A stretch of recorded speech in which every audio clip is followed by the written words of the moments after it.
Halo teman-teman semuanya, jumpa lagi dengan saya Syahrial. Bahagia sekali rasanya bisa kembali menyapa teman-teman semuanya melalui video kali ini. Seperti biasa, video kali ini saya berusaha menjawab pertanyaan dari salah seorang subscriber saya. Namun sebelumnya saya ingatkan buat teman-teman, jika teman-teman ada pertanyaan atau request, silakan ditulis di kolom komentar. Tulis berulang-ulang, tulis banyak-banyaknya, tidak masalah, supaya lebih mudah terlihat oleh admin, dan dengan demikian kita lebih cepat merespon pertanyaan atau request dari teman-teman.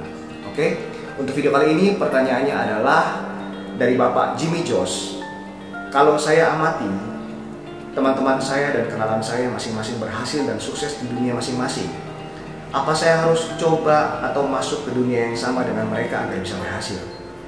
Mohon jawabannya karena selalu buat saya gelisah. Makasih Bang Ed.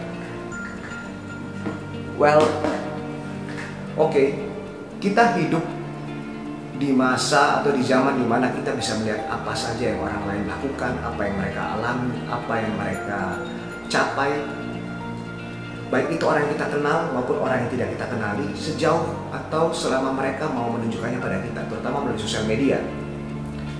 Aktivitas mereka sehari-hari, kesedihan mereka, sukses, keberhasilan dan pencapaian mereka, semuanya bisa kita lihat. Apakah itu masalah? No, itulah dampak dari kemajuan teknologi di mana mempersempit ruang dan waktu dan semuanya real time. Artinya apapun yang sedang orang lain lakukan saat ini, selama dia mau menunjukkan, kita bisa melihatnya. Yang menjadi masalah adalah ketika kita melihat keberhasilan, pencapaian dan sukses orang lain, lalu kita mulai melirik pada diri kita sendiri. Kita mulai melirik dan membandingkan apa yang kita miliki, apa yang sudah kita capai. Sebahagia apakah kita jika dibandingkan dengan mereka? Apalagi jika setelah kita bandingkan, kita mendapati posisi kita lebih di bawah dari mereka, maka kita akan kehilangan keceriaan kita karena kita merasa kurang. Kita kehilangan semangat kita, semangat juang kita karena kita merasa kalah. Dan kita mulai cemburu atau jealous karena kita merasa kok orang lain mendapatkan lebih. Kita kehilangan sukacita dan damai sejahtera di hati kita karena kita mulai membanding-bandingkan secara tidak bijak. Membanding-bandingkan itu tidak ada salah, tidak ada yang salah dengan kata membanding-bandingkan. Yang jadi masalah adalah apa yang kita bandingkan dan bagaimana kita membandingkannya.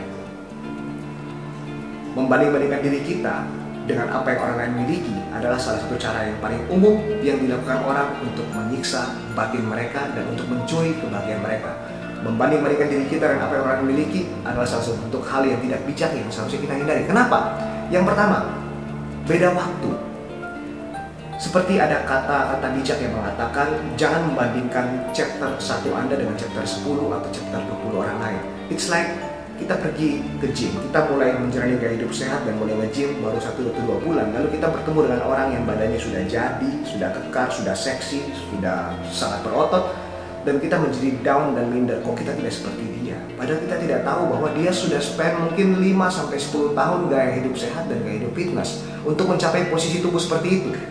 Lalu kita yang baru mulai, tiba-tiba kita merasa down karena belum seperti itu. Come on, hidup itu butuh proses. Tidak ada yang namanya hal yang instan. Semua butuh waktu, semua butuh proses, semua butuh kesabaran.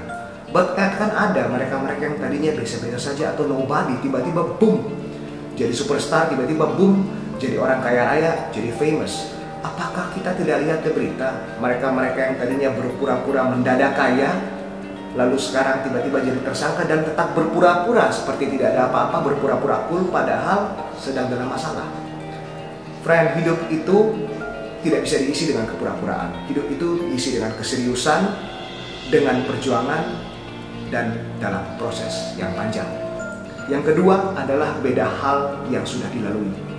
Orang lain mungkin sudah jatuh bangun, sudah ketimpa tangga, sudah terguling-guling, sudah pernah gagal berkali-kali sehingga bisa mencapai posisi mereka saat ini. Sedangkan kita mungkin baru saja mulai dan mengalami gagal aja belum. Lalu kita down karena membandingkan diri kita dengan mereka. Come on, it doesn't work that way. Itu tidak bijak. Dan yang ketiga adalah beda tujuan dan spesifikasi pendukung atau feature pendukung. Ketika kita berbicara mengenai mobil, sama-sama 4 roda, namun ketika beda tujuan produksi, beda tujuan penggunaan, maka feature yang dibutuhkan untuk mendukung performa pun berbeda-beda.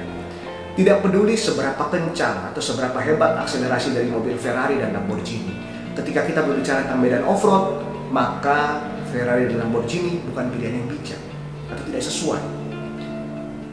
Demikian juga ketika kita berbicara seberapa tangguh atau seberapa kuat pun sebuah mobil off-road, bukanlah pilihan yang tepat ketika yang kita cari atau yang kita bandingkan adalah dengan kenyamanan dari sebuah family car. What am I saying here? Apa yang saya maksudkan di sini? Mungkin Anda adalah Ferrari atau Lamborghini, lalu Anda mengeluh karena Anda tidak setangguh atau tidak sekuat Jeep Wrangler di medan off-road, maka Anda sedang menyiksa diri Anda dengan sebuah perbandingan yang keliru dan tidak bijak. Anda dan saya, kita sama-sama dilengkapi dengan feature yang cocok untuk diri kita sendiri. Sebab tidak ada seorang pun di dunia ini yang mampu menjadi Anda sebaik Anda menjadi Anda. So, saran saya, jika ingin membandingkan, bandingkanlah diri Anda sekarang ini dengan Anda sebulan yang lalu, setahun yang lalu, 5 tahun yang lalu, 10 tahun yang lalu. Di situ Anda akan melihat seberapa real progress yang sudah Anda capai, dan Anda tidak akan mudah frustasi karena itu hal yang benar-benar apple to apple. Oke? Semoga jawaban saya kali ini bisa menjawab pertanyaan dari Bapak Jimmy. Terima kasih sudah ditonton video ini. Jangan lupa teman-teman untuk di-subscribe, dinyalakan notifikasinya, di-like, di-share. Channel saya ini hanya bisa bertumbuh jika teman-teman mendukungnya. Jumpa lagi dengan saya pada video-video berikutnya. And I hope we all have an amazing and fantastic day. Salam.